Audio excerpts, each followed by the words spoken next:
और इस वीडियो में हम जानेंगे रशिया के बारे में। बहुत कुछ है जानने को इस फैसिनेटिंग कंट्री के बारे में। So without further ado let's begin. तो स्टार्ट करते हैं एक बहुत ही बेसिक क्वेश्चन से, क्या रशिया यूरोप में आता है या एशिया में आता है?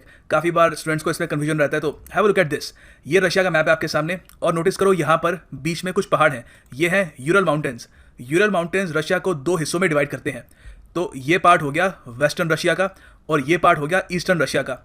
वेस्टर्न रशिया का जो ये सारा पार्ट है ये यूरोप का माना जाता है और जो ईस्टर्न पार्ट है वो एशिया का माना जाता है। एशिया का पार्ट रशिया का टोटल 75% हो गया और यूरोप का सिर्फ 25% है।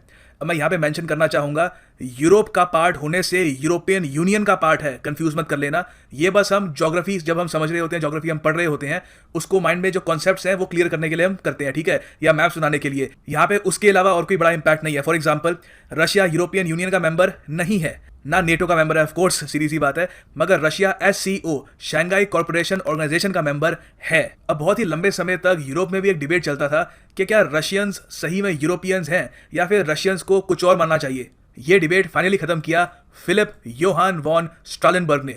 ये एक जर्मन ओरिजिन के स्वीडिश जियोग्राफर थे। इन्होंने फॉर्मूला निकाला उरल माउंटेन्स का। इन्होंने कहा कि हम ये मानते हैं कि इस माउंटेन के जो वेस्टर्न साइड का पार्ट है वो हम ज्योग्राफिकली यूरोप में मानेंगे, जो ईस्टर्न साइड का पार्ट होगा वो एशिया में होगा।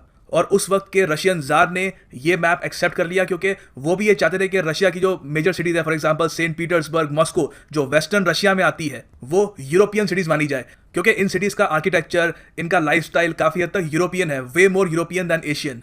अब एक बार रशिया के मैप को और अच्छे से स्टडी करते हैं। रशिया या रशियन फेडरेशन कह लीजिए, रशियन फेडरेशन बहुत ही ज़्यादा बड़ा कंट्री है।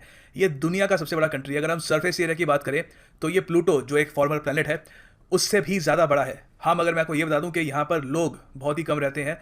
पूरे रशिया की पॉपुलेशन उत्तर प्रदेश की पॉपुलेशन से भी कम है, जो इंडिया की एक बस एक स्टेट है। उत्तर प्रदेश की पॉपुलेशन है करीब 204 मिलियन और रशिया की पॉपुलेशन जो लेटेस्ट सर्वे है उसके according 144 million.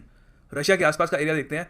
As you can see यहाँ पे है बैरेंट सी, यहाँ पे स्कैंडिनेवियन कंट्रीज के नॉर्दर्न साइड पर, ठीक है, और रशिया की नॉर्दर्न साइड पर यह है बैरेंट सी, फिर यहाँ पे है कारा सी और फिर यहाँ पे आता है ईस्ट साइबेरियन सी। फिर यूएस और रशिया के बीच में यहाँ पर है बेरिंग स्ट्रेट। अब यूएस आप देख सकते हो, ये अलास्का है, अलास्का यूएस का पार्ट है और ये जो यहाँ पे आप देख रहे हो ये रशिया का पार्ट है, ऑलराइट। और स्ट्रेट बेसिकली होता क्या है, स्ट्रेट एक नैरो पैसेज होता है। तो आप देख सकते हो यहाँ पे दोनों जो लैंड मास है बहुत करीब है और बहुत यहाँ पे एक नैरो सा पैसेज है या जहाँ से कोई गुजर सकता है। तो काफी बार एग्जाम में पूछते हैं कि बेरिंग स्ट्रेट कहाँ पे है, तो यू कैन आंसर नाउ। मगर यहाँ पे एक इंटरेस्टिंग फैक्ट मैं ये बताना चाहूंगा कि अलास्का हमेशा से यूनाइटेड स्टेट्स ऑफ अमेरिका का पार्ट नहीं था। 1867 से पहले अलास्का रशिया का पार्ट था। क्या था कि 1859 में रशिया ने ऑफर किया यूएस को कि वो अलास्का खरीद सकता है रशिया से।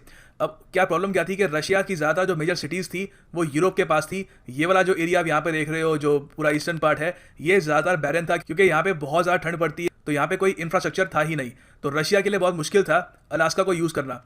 उस वक्त रशिया के जार ने सोचा कि एक अच्छी डील होगी कि अगर हम $7.2 मिलियन में अलास्का को यूएस को बेच दें। और इससे भी ज़्यादा इंटरेस्टिंग बात यह है कि इनिशियली यूएसए को ये ऑफर पसंद नहीं आया क्योंकि यूएस उस वक्त और डोमेस्टिक इश्यूज में बिजी था और ऑफकोर्स उस वक्त यूनाइटेड स्टेट्स, आज का यूनाइटेड स्टेट जो है वैसा नहीं था, उससे काफ़ी कमज़ोर था, अपनी इन्फेंसी में था। मगर तब भी यूएस के सेक्रेटरी ऑफ स्टेट ने सोचा कि ये डील यूएस के बेनिफिट में होगी और उन्होंने 7.2 मिलियन देकर 1867 में रशिया से अलास्का खरीद लिया। अब अलास्का खरीदने के बाद भी यूएसए ने अलास्का में कुछ काम करना स्टार्ट नहीं किया। ये तब भी काफी हद तक इनहेबिटेबल एरिया था, बहुत ही कम लोग यहाँ पे रहते थे और 3 दशकों तक यहाँ पर एक पैसा भी यूएस ने इन्वेस्ट नहीं किया। मगर अलास्का में फिर इवेंचुअली 1896 में यूकोन गोल्ड माइन मिली, जिसकी वजह से अलास्का में माइनिंग इंडस्ट्री बन गई और धीरे धीरे ये एक बहुत ही प्रॉस्परस जगह बन गई। और ऑफकोर्स बाद में वर्ल्ड वॉर 2 में भी अलास्का ने काफी इंपॉर्टेंट रोल निभाया। इंपीरियल जापान के खिलाफ जब नेवल वॉर चल रही थी तो अलास्का में जो जहाँ पे पोर्ट था यूएस का, उसने एक इंपॉर्टेंट भूमिका निभाई। और फाइनली अलास्का को एक यूएस की स्टेट भी बनाया गया 1959 में। अब मैं ये सब आपको इसलिए बता रहा हूँ क्योंकि रशिया के जार का कितना एक गलत फैसला था, उससे आप इमेजिन कर सकते हो अलास्का को बेचना। उनको अलास्का को अपने पास रखना चाहिए था। 7.2 मिलियन डॉलर इतनी बड़ी कोई रकम नहीं थी जिससे रशिया का भविष्य चेंज हो जाता। मगर अगर अलास्का रशिया के पास रहता तो आज के टाइम में रशिया के पास वार्म पोर्ट्स होते। अब वार्म पोर्ट्स की महिमा क्या है ये समझने से पहले मैं आपको कुछ स्लाइड्स दिखाना चाहूंगा। Naval power is real power. अब यहाँ पे मैं बस ये नेवी की बात नहीं कर रहा, वॉरशिप्स की बात नहीं कर रहा, बेसिकली अच्छे पोर्ट्स होना, एक अच्छे ट्रेडिंग राउट्स होना और कार्गो शिप्स सेंड कर पाना, वो अपने आप में एक नेवल पावर में आता है। अब बहुत ही इंटरेस्टिंग आपको यहाँ पे बात बता रहा हूँ। जो 10 लार्जेस्ट इकोनॉमीज हैं इस वक्त दुनिया की, उन पर नजर डालो। सबसे टॉप पे यूएस है। यहाँ पे पीपीपी के हिसाब से नहीं कर रहा, नॉमिनल जीडीपी हम कैलकुलेट कर रहे हैं। तो यूएस सबसे टॉप पे है, फिर है चाइना, फिर है जापान, फिर है जर्मनी, फिर है यूके, फिर है फ्रांस, फिर आता है इंडिया, फिर इटली, फिर ब्राजील, फिर कनाडा। इन सब देशों में एक चीज क्या कॉमन है, इन सब कंट्रीज के पास वार्म पोर्ट्स है। अब आपने पोर्ट सुना होगा, मगर ये वार्म पोर्ट, कोल्ड पोर्ट क्या होता है? देखो, वार्म पोर्ट बेसिकली एक नॉर्मल पोर्ट होता है जो हम इंडिया में ज़्यादा देखते हैं। एक ऐसा पोर्ट जो साल के 12 महीने ऑपरेशनल हो, जहां पर बर्फ की वजह से ऐसा ना हो कि जो उसके ऑपरेशन है वो रुक जाए। रशिया में क्या है कि वार्म पोर्ट्स की बहुत ज़्यादा कमी है। उनके बहुत सारे पोर्ट्स में साल के कई महीने बर्फ जमी रहती है, उसकी वजह से शिप की आवाजाही नहीं हो पाती। और एक बार जब एक रूट टूट जाता है ना शिप का, तो ऐसा नहीं होता कि 6 महीने उस पोर्ट पे वो जाएगी, 6 महीने कहीं और पे जाएगी। ज़्यादातर एक जो रूट उनका बन जाता है, उसी को वो कंटिन्यू करते हैं। तो सिंस रशिया के पास वार्म पोर्ट की कमी है, वहाँ पर जो बहुत सारा वो ट्रेड कर सकते थे या बहुत सारा, और उसके अलावा और ज़्यादा अपनी नेवी की एक्सपेंशन कर सकते थे, उसमें उनके पास लिमिटेशंस हैं। और ये एक बहुत ही बड़ा कारण है कि रशिया आपको इस वक्त इस लिस्ट में नहीं दिख रहा। रशिया की इकोनॉमी एक्चुअली काफ़ी छोटी है। रशिया के बारे में जब हम सोचते हैं तो हम इमीडिएटली उसको यूएसए से कंपेयर कर लेते हैं कि यूएसए के सामने कोई खड़ा हो पाएगा तो कौन है, रशिया ही खड़ा हो सकता है। वो बात सही है, मगर सिर्फ मिलिटरिस्टिकली, और वो भी कुछ सर्टन एस्पेक्ट्स में। अगर हम नेवी की बात करें तो वहाँ पे रशियन नेवी कहीं भी ठहरती नहीं है यूएसए के सामने। और अगर हम इकोनॉमी की बात करें तो हालत बहुत ज़्यादा खराब है। यहाँ पे आप देख सकते हो, ये 2015 के स्टैट्स हैं। जीडीपी हम कैलकुलेट कर रहे हैं यहाँ पे, जीडीपी देख रहे हैं हम यहाँ पे। कैलिफोर्निया जो एक स्टेट है यूएसए की, उसकी हम इकोनॉमी कंपेयर करेंगे रशिया से। कैलिफोर्निया की इकोनॉमी ही $2.5 ट्रिलियन थी 2015 में, और उस वक्त रशिया की थी 1.3 ट्रिलियन। अभी हालांकि 2017 में इनकी हो गई है 1.5 ट्रिलियन, मगर तब भी कैलिफोर्निया जो यूएस की सिर्फ एक स्टेट है, उससे भी काफ़ी पीछे है। अब जरा मैप में वापस जाते हैं, वहां पर देखते हैं कि रशिया की हालत in terms of warm ports इतनी खराब क्यों है, और एक्चुअल में जो रशिया के कुछ जो पोर्ट्स बचे हुए हैं वो कितने यूजफुल हैं। तो वैसे अगर हम रशिया के पोर्ट्स देखें, एक तो है सेंट पीटर्सबर्ग पोर्ट, जो यहाँ पर इस एरिया में है। यहाँ पर है सेंट पीटर्सबर्ग, यहाँ पे आप देख सकते हो, ओके, सेंट पीटर्सबर्ग। और यहाँ पे एक पोर्ट है, मगर यहाँ पे भी आप देखोगे, पहली बात तो बहुत ज़्यादा ठंड पड़ती है यहाँ पे, बहुत ज़्यादा। यहाँ पे पूरा फ्रीज हो जाता है ये पोर्ट सर्दियों में, और साल के कई महीने यहाँ पे बिल्कुल बर्फ जमी रहती है, कुछ मूवमेंट नहीं होती। सो ये एक वार्म पोर्ट नहीं है। और उसके अलावा अगर मान लो ये वार्म पोर्ट होता भी, अब जो बाकी जो महीने वहाँ पे इसको ऑपरेशनल होना भी पड़ता है, तो आप देख सकते हो यहाँ पे उसको, इनकी कार्गो को एक लंबे रास्ते से गुजरना पड़ता है, अटलांटिक ओशन पार करना होता है, फिर जाके वो यूएस या उनको एशिया की तरफ भी मुड़ना है, तो काफ़ी प्रॉब्लम आती है। ठीक है, उस सब के अलावा एक इशू ये भी है कि इनको यहाँ पे ये जो स्ट्रेट है इससे गुजरना होता है। ठीक है, यहाँ पे जो स्ट्रेट है इसको कंट्रोल करता है डेनमार्क। डेनमार्क नेटो का मेंबर है, तो कल को मान लो अगर नेटो और रशिया के बीच में थोड़ी भी कुछ टेंशन और ज़्यादा बढ़ जाती है, तो हो सकता है जो चोक पॉइंट्स हैं यहाँ पे रशिया के कार्गो के, वहाँ पर ये नेटो के मेंबर्स जो ट्रेड रोक सकते हैं, और उससे रशिया की इकोनॉमी को एक बहुत ही बड़ा झटका लगेगा। हालांकि रशिया उसका एक बदला भी ले सकता है, उसका एक रिस्पॉन्स में रशिया क्या कर सकता है कि रशिया की गैस पाइपलाइंस, रशिया में एक्चुअली नेचुरल गैस बहुत सारी है, और पूरे यूरोप को रशिया यहाँ से गैस पाइपलाइंस के थ्रू गैस सप्लाई करता है। जर्मनी बहुत ज़्यादा डिपेंडेंट है रशिया पे in terms of gas. That is why UN में कई बार जब रशिया को नेशंस क्रिटिसाइज कर रहे होते हैं, वहाँ पे जर्मनी चुप रहता है। जर्मनी रशिया के खिलाफ आपको देखेगा नहीं इतना कुछ बोलता हुआ, क्योंकि जर्मनी बहुत ज़्यादा डिपेंडेंट है। यूके, यूनाइटेड किंगडम, ये रशिया पे बिल्कुल भी डिपेंडेंट नहीं है। इसलिए यूके खुलकर क्राइमिया के ऊपर या ह्यूमन राइट्स के ऊपर किसी भी टॉपिक पर रशिया का क्रिटिसिज्म कर पाता है। ठीक है, अच्छा, वैसे हम बात करें, साइड में तो बहुत बड़ा पोर्ट था सेंट पीटर्सबर्ग, इसकी प्रॉब्लम हमको समझ में आ गई।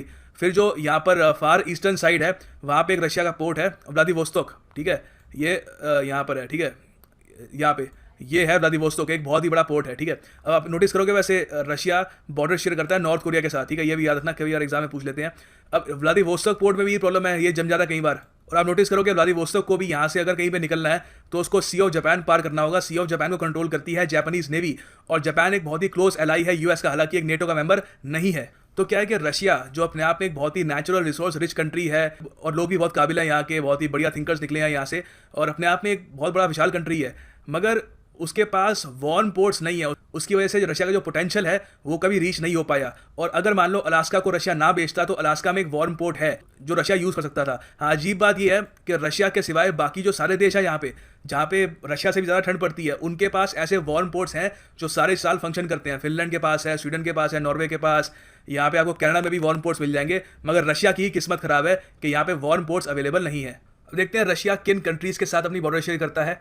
तो यहाँ पे देख सकते हो नॉर्वे के साथ करता है, नॉर्वे ये रहा यहाँ पर। ठीक है, ये दोनों देश स्कैंडिनेवियन कंट्रीज हैं, नॉर्वे और स्वीडन यहाँ पे। ठीक है, ये अलग से, ये यहाँ पर, ये है फिनलैंड। ठीक है, तो नॉर्वे के साथ रशिया बॉर्डर शेयर करता है। उसके अलावा इस्तोनिया के साथ करता है, फिनलैंड के साथ करता है। अच्छा, आप लोगों के लिए एक बहुत ही सिंपल क्वेश्चन है, इस पर मैंने पूरी वीडियो बना रखी है। आपको बहुत ही आसान क्वेश्चन का आंसर देना, आपको बताना है कि इस्टोनिया, लत्विया और लिथुवेनिया ये 3 कंट्रीज बाल्कन कंट्रीज हैं या बाल्टिक कंट्रीज हैं। ठीक है, आपने नाम सुना होगा इनके बारे में, ज्योग्राफी में काफी बार यूज करते हैं, बाल्टिक नेशंस, बाल्कन नेशंस। तो बताओ ये बाल्कन कंट्रीज हैं या बाल्टिक कंट्रीज हैं। गूगल का इस्तेमाल ना करोगे तो अच्छा ही है। और बाकी इस वीडियो की आपको जो पीडीएफ है वो मिल जाएगी स्टडी आईक्यू के टेलीग्राम ग्रुप में, और वहाँ से आप देख सकते हो इसका सही आंसर क्या है। फिर आप देख सकते हो पोलैंड के साथ भी रशिया की एक बॉर्डर है, और फिर बेलारूस के साथ, यूक्रेन के साथ बहुत बड़ी बॉर्डर है रशिया की। फिर जॉर्जिया के साथ है, अजरबैजान के साथ, कजाकिस्तान। फिर हम यहाँ पे आ गए सेंट्रल एशिया में, कजाकिस्तान, मंगोलिया, चाइना के साथ बहुत बड़ी बॉर्डर है रशिया की। फिर नॉर्थ कोरिया के साथ बहुत ही छोटी सी 17 किलोमीटर की, ठीक है, ये यहाँ से नॉर्थ कोरिया शुरू होता है, ठीक है, और ये है रशिया नॉर्थ कोरिया बॉर्डर यहाँ पर। अच्छा, यहाँ पर क्या है कि रशिया की जो यूरोप में प्रॉब्लम्स है, जियो पॉलिटिकल प्रॉब्लम्स, वो देखते हैं। क्या है कि ये जो आप एरिया देख रहे हो यहाँ पर, ये जो मैं मार्क कर रहा हूँ, इसके बीच में ये पैरेलल लाइंस है, इनके बीच का जो एरिया है ये बिल्कुल प्लेन है, ठीक है। अब प्लेन है मतलब कि यहाँ पर वॉर हो सकती है। ये याद रखना कि जहाँ भी बिल्कुल प्लेन लैंड होंगे, कोई ऊबड़ खाबड़ ज़मीन नहीं होगी, वहाँ पर बहुत इन्वेजन्स होंगी, वहाँ पर अटैक होंगे, वहाँ पर वॉर होगी। फॉर एग्जाम्पल इंडिया देख लो आप, इंडिया को कभी भी जो हमारा हिमालयन रीजन है जहाँ पे चाइना है, वहाँ से इन्वेड नहीं किया गया, क्योंकि हिली रीजन है, माउंटेनियस रीजन है। कौन वहाँ पे अपनी आर्मी भेजे, बहुत ही मुश्किल होता है, और बर्फ़ भी पड़ती है वहाँ पे, तो ट्रेन इतनी मुश्किल है कि वहाँ पे वॉर आप कर ही नहीं सकते। फिर अब जो हमारा पंजाब, राजस्थान, जो पाकिस्तान के साथ रीजन है, वो प्लेन है, खासकर पंजाब वाला रीजन बिल्कुल प्लेन है। तो काफ़ी बार आप देखोगे जो वॉर हुई है, इन्वेडर्स वहीं से ही आए हैं, ठीक है, जो हमारी नॉर्थ वेस्टर्न जो हमारी साइड है, वहाँ से इन्वेडर आते हैं। तो रशिया का भी यही इशू है, ये जो पार्ट है यहाँ पर। और यहाँ पे याद रखना, मेन जो रशिया की सिटीज़ है, सेंट पीटर्सबर्ग, मॉस्को, ये यहीं पे है, ठीक है।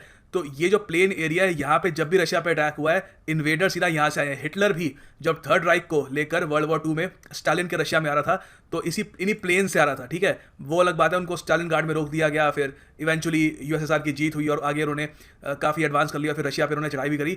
बट ये रशिया के लिए काफ़ी इंपॉर्टेंट है इस एरिया को कंट्रोल करना, कि यहाँ पर जो गैप है वो कम हो। तो इसलिए रशिया क्या करता है कि जो आसपास की कंट्रीज़ हैं उनको इन्फ्लुएंस करता है, उनको अपने ऑर्बिट में लेता है। अपने ऑर्बिट में लेने का क्या मतलब है?